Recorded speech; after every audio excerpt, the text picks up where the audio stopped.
It all started when we saw the film, What the Bleep Do We Know? We are members of the World Academy of Kabbalah, headed by Rav Michael Leytman. Having seen the film, we were surprised at how close modern science has come to confirming the Kabbalistic view of the universe. Scientists specializing in quantum physics have discovered on their own the depth of matter described by Kabbalists more than 3,000 years ago. And we decided to go meet with them. We arrived in San Francisco in March 2005. What did we expect from the meeting? We wanted to be heard. The people in the audience were mostly young students who had come to meet their favorite scientists. The film was a hit in North and South America, Europe, and Japan. It had collected more than $10 million in box office revenue by that time. More than 420,000 DVDs had been ordered the previous month. It started out as a regular scientific conference. Scientists approached the podium and began to speak about the science to which they had devoted their entire lives, about the film that had turned them into stars. I gather pretty much everybody here saw the film. Is that a fair assessment? So I don't have to review anything in it. In exotic physics, there is a higher electromagnetic gauge symmetry state than our normal environment, which is called the SU2 state. And at that state, electric and magnetic monopoles are naturally supposed to coexist. Our next speaker is Dr. Wolf. And then Dr. Wolf approached the podium. No one had anticipated what was about to unfold. He didn't say a word about his own science. I really don't know what I'm going to say to you. You know, I had been studying physics and I knew something about that technology, but Kabbalah as a science was something that never would have even dawned on me. I don't care what you're doing. There's something about this field of way of thinking, of seeing, which can improve anything. And I don't care if you're a Jew, a Muslim, Gentile, Arab, I don't care what you are. I don't care what nationality, I don't care what religion you belong to. There's something in this that will, I think, awaken something in you. In order to understand what had happened, we need to go back to the previous day, to his one-on-one with Rav. Unfortunately, we didn't start shooting from the beginning. But Wolf's question was how to stop endless conflicts all over the world. The soul consists of three lines: middle, left, and right. All the conflicts in the world are over who controls the middle line. There is no use trying to settle these conflicts on our level. We have to rise along the middle line. The two lines on the sides are long, containing 10 sefirot. The middle line is short. It begins above the lower third of the other two lines. The left and the right lines are connected to the middle line and provided with their lower thirds. And that causes all the conflicts, pain, and suffering in the world. We need to disengage from this lower third and rise up to our own part, which are the vessels of bestowal.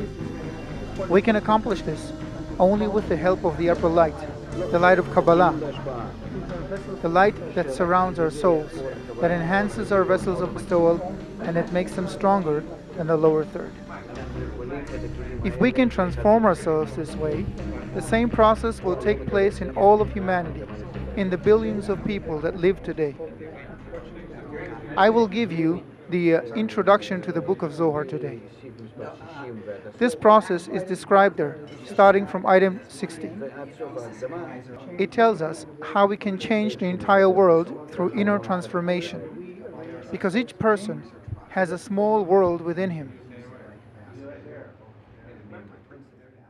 When people study Kabbalah, it gets them, because suddenly certain truths about what is going on, what is this happening, begin to become clearer than they were before. And suddenly you begin to see whatever it is that you're working on, whatever it is that you think is the most important thing in the world, begins to kind of dissipate into something less importance. And you begin to see a bigger picture of what's going on. Kabbalah will help liberate your mind from any shackles of thought that keep you ensconced or enclosed into a certain way of thinking. Now, if these words are awakening you right now, you know it. If they're not awakening you right now, then I'm suggesting to you that you've fallen asleep. Thank you. We agreed to meet later that day behind closed doors. We drove along the streets of San Francisco and shared our impression of the past day. We were preparing for the day to come. We knew from personal experience the effect that Kabbalah has by repeating the same question day after day, that they no longer come from the mind, they come from the heart. One begins to search for the middle line that Rav had described, the middle line within, and it's not easy. And so it happened.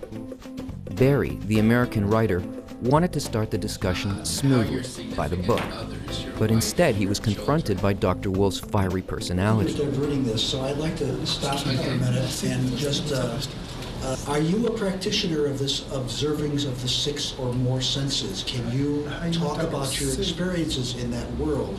I would like to learn from you what you're talking about. Otherwise, it's just all gas. No, he doesn't want to. Because it doesn't have the same sense and the same reminiscence. You can't just throw that at me and say, accept it, this is the way it is. I'm Kabbalah, that's what it teaches you. And if you just do this, you'll be, I'm not, that's bullshit to me. I'm not going to accept that. Can I enter this? So please allow him to talk. Sure. The wisdom of Kabbalah states that reality is only a will to receive. For self-fulfillment, that desire is built through expansion of the upper light. Light is giving, bestowal, love. We call it creator. It created something called a clear vessel, or a desire to enjoy, which wants to be fulfilled by precisely what is in the light. And then Rav began to describe 4 phases of the upper light. If the creature receives pleasure, the creator enjoys it. If the creature doesn't enjoy it, the creator does not enjoy. We must give full credit to the scientists. They sat, listened, took notes, and began to understand. The fact that they were open was a testimony to them being genuine scientists. Then Dr. Wolf raised another question. You've laid it out beautifully, but I want to understand better. Just, if I may, see if I understand this right. 1, there is a creator who desires to give. Yes? Ken? Okay. So the giver gives to a dummy. Okay. A dummy. It's just a golem. He gives to a golem. Yes. Right? Okay. Now the next thing, from 2 to 3, what happens there?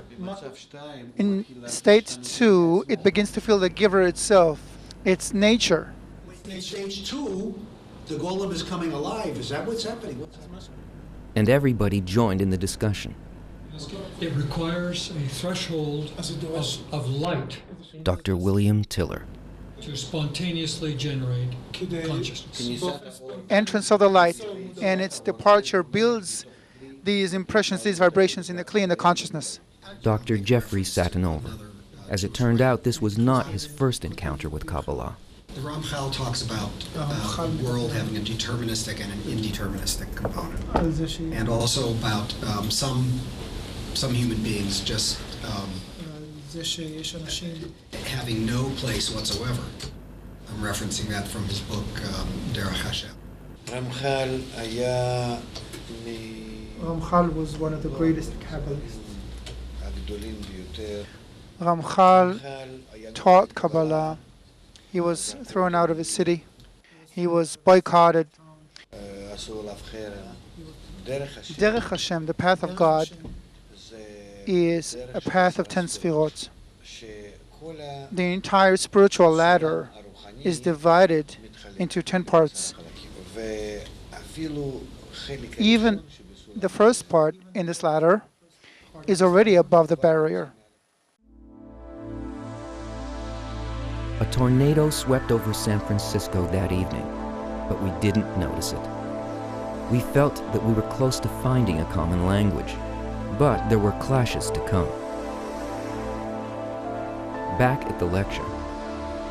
If the heart is the desire, then the point in the heart that awakens is the sensation of the Creator. And at that time, a person, through this point, begins to want something that's beyond the desire.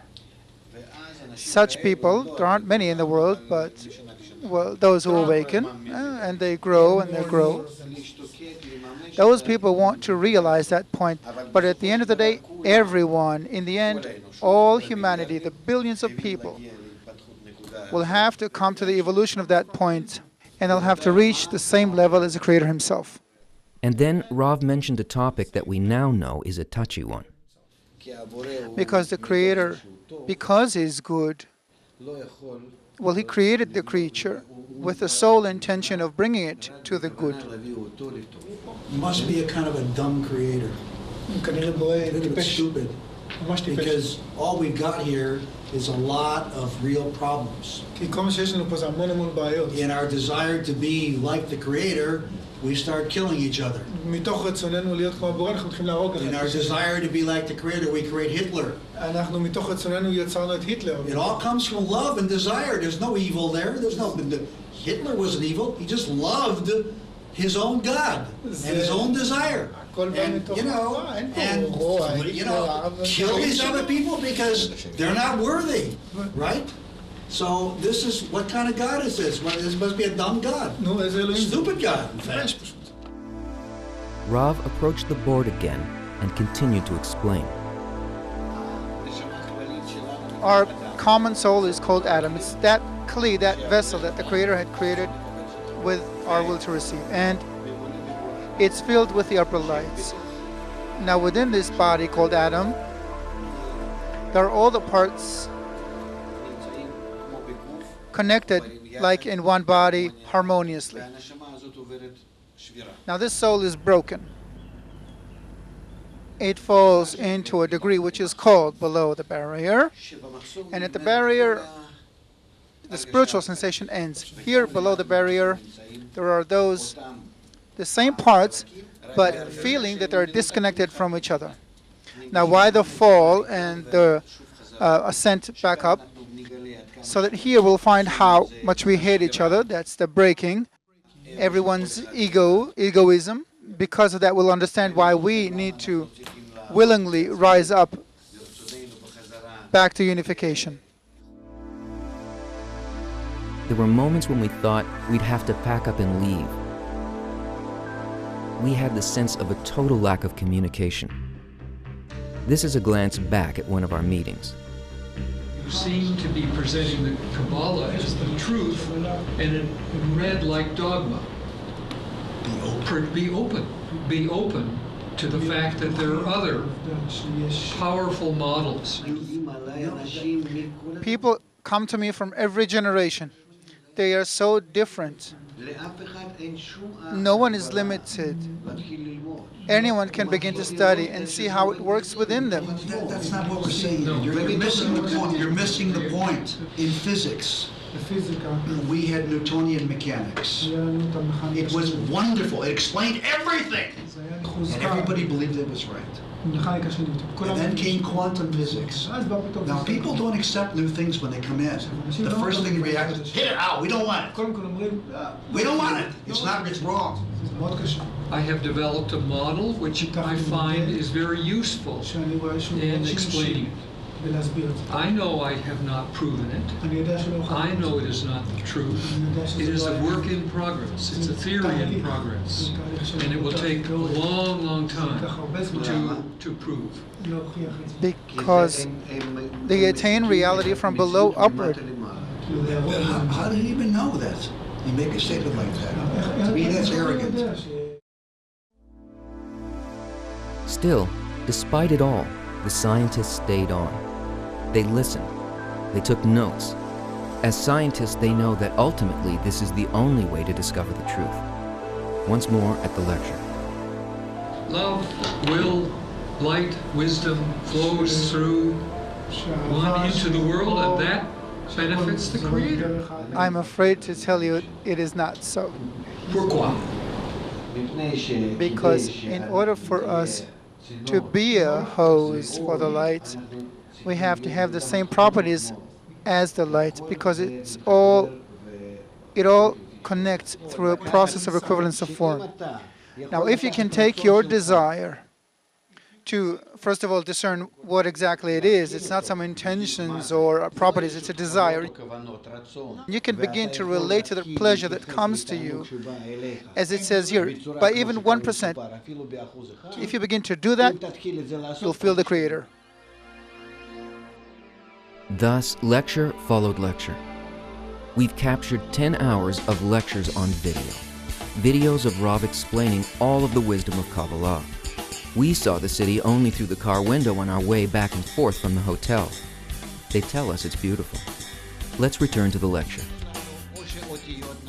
We have letters, say like Aleph, Aleph, Bet, Gimel, and then Aleph again, etc. There are no words there. There are dots there. And we might have 20 such letters, or 6 such letters, or 3 or 4. All in all, they give us, how should I put it, a formula in which we have to do things inside with our desire. And that's how one is taught how he should perform actions of receiving in order to give to the Creator. Now that's what we call God. It's an unchanging law operating on every item in creation. Let's say that's creation. So that's the creature. And that law operates on the creature in order to bring it to equivalence of form with the Creator, so that they equalize, so that the creature and Creator will merge together to the point of no difference. So what's so special? It could do it in the beginning. The thing is, though, that the creature has to develop within itself a desire to be like the Creator. Now there is a sensation that every word is being heard, but how hard it was to get there. We recall. I do not cotton to any spiritual order that says, I know the truth. Nobody knows how God does this. You don't know, and I don't care how much learning you got, you can't claim such a thing as this. It's so hubris, it's so egoic. To me, it's the height of egoism. But he teaches as if this is the only way, and it can't be the only way. You're rejected by my saying, I know what God talks to me. I said, you said, you know, because he talks to you. I said, well, how do you know? And you said, I won't get into it personally. But you, the feeling was, you know, and I don't know. Because you're a Kabbalist. Yeah, because you're a Kabbalist, you know, but because I'm not a Kabbalist, I don't know. But you don't know what I've experienced in life. You don't know where I've been. You don't know who I've hung out with. Or what experiences I have. There's nothing you can do about it. You don't know what I've seen.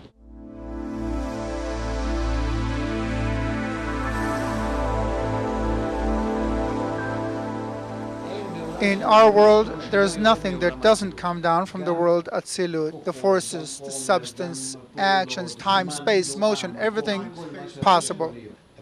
What is here in this world is called a branch, which is an offshoot of what exists in the upper world. So how do I tell someone something about the upper world? I take the names from this world of people, things, places, society. I refer to what happens here in the world of Tzilut, but I take the names from here. And then, if one knows only about this world, then the story takes place in this world, and then he imagines the Creator as a big person. But one who understands that it talks about something beyond this world seeks where it is up there.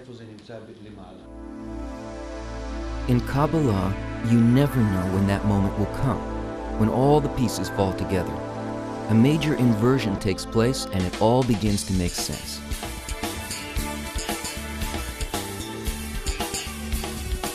Back at the lecture. But still, how do I receive pleasure and constantly enjoy? Endlessly. So there has to be someone up there that I enjoy because he enjoys. It's as if the pleasure goes through me to him. So then I'm not put out, because my pleasure is always here, like a mother who enjoys with her baby. She wants always to give If you it. recognize yourself as part of the whole, of course. Great, that's it. That's the purpose. Why do we need to be broken and go back up? Yeah, to learn the physics of the lower level. And then to go back across the line and learn the physics of the higher level. So here we have it.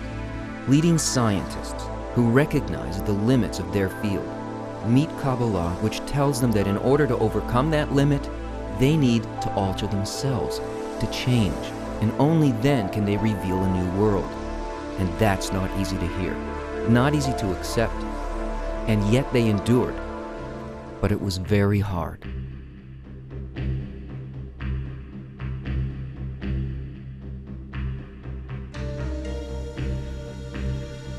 I think I'm a giving person. I think I give a lot of myself in what I do. Maybe it's my ego talking, I don't know. But I don't. I think, well, we're all egoists. I have no idea what God is, but I feel God's presence. Every once in a while I see God. So what does that tell me? What do you mean? You know, you don't feel. There's no such thing. What do you mean? If you feel it, can you measure What are we it? talking about? I understand. What are we talking about then? If you can't know God, you can't feel God, you can't see God. Why talk about We are talking about research, what the Creator is, only in a scientific manner. Meaning, I feel Him, I measure Him, I give measurements and numbers to every sensation, I check the tool with which I feel Him. That's the wisdom of Kabbalah. Of course. I have numbers here, let's say from 0 to 100%, and I know exactly which lights go where, and how powerfully, under which conditions. When I take something off the table, I define it as taking it from the Creator, and what pleasure I give Him by that, and then what kind of connection it creates between us. That was our first experience of talking to leading scientists. Maybe we were unaware of certain things. The mentality is different. But Rav continued to lecture. In Kabbalah, there's no such thing as mentality. In Kabbalah, everyone is absolutely equal. Back at the lecture. How do we learn about the two levels? If we, the ones who really feel from within, the heart, the point in the heart, the desire to go back to spirituality and feel it, we begin to learn about our situation up here. And that's the wisdom of Kabbalah. So we learn about us being here, when in fact we are already in that state, but we don't feel it. But by wanting, in our blocked state, to awaken and feel the true state, if we learn about our true situation, we draw on ourselves. It's as if we draw the light that's present there. Because I'm in that world, in that state, I just don't, I'm not aware of it. But if I make every effort to become conscious of it, to be awakened, my desire, my impulse to do it opens up my additional vessels, and then we begin to feel spirituality. What does that mean? We begin to feel how we are all interconnected as one body, and then through each and every one, infinite light follows endlessly and without any limitations. And all the problems that we feel today in the world is only so as to force humanity to begin to go back up. My guess is that, well, not my guess, that is certainly not believed by the vast majority of the top scientists. I don't give a damn about top scientists or the scientific establishment at all. I don't care what they let me finish. I don't care what they think. All I care about is saying what I have to say, and I will say it the way I have to say it, in whatever way I wish to say it. I don't give a flying damn about what anybody thinks about what I have to say. I stopped caring about that a long time time ago. What I care about is changing and transforming this planet that we're on. And I believe you have to introduce new thinking. And if it turns out to be scientifically total garbage, I don't give a flying fuck. It makes no difference to me, because science has little credibility as the only way of seeing the world. It's only one very narrow, very limited way. And the medical model, as you well know, is full of so much bullshit about what's right and what's wrong, and what's the right psychological model, and what's the right medical model, that we're so filled with stuff that people are looking for alternative ways of healing. And you know that.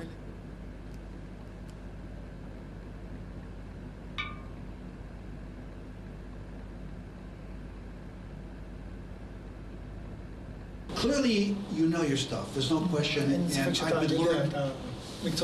I would learn. I'd love to sit at your feet for a long time. It would be very useful. It would help me tremendously, and I have no question about it. We were witnesses of a new reality being born, as a second breath. Science saw in Kabbalah a unique opportunity, a chance of a breakthrough. What was it that made such a change? Was it the hours of Rav's lectures, arguments, and doubts? Perhaps it was simply that the time has come.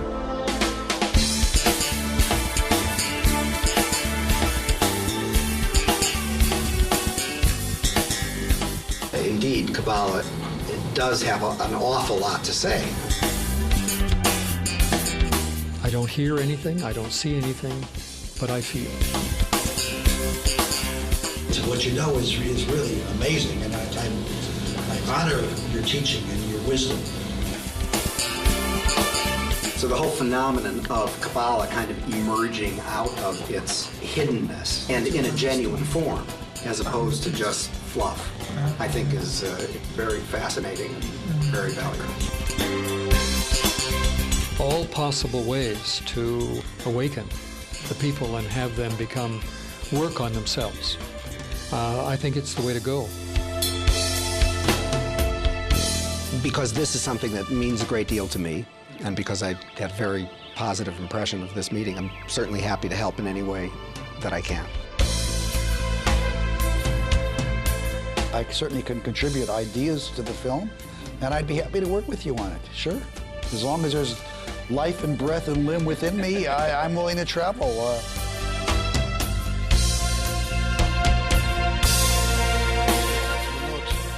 There are these three-dimensional pictures like wallpapers. If you look at them and you defocus your eye, then you go into the picture and you find a three-dimensional picture. Random. When you look at it at the beginning, it looks like just a jagged random pattern. Yes.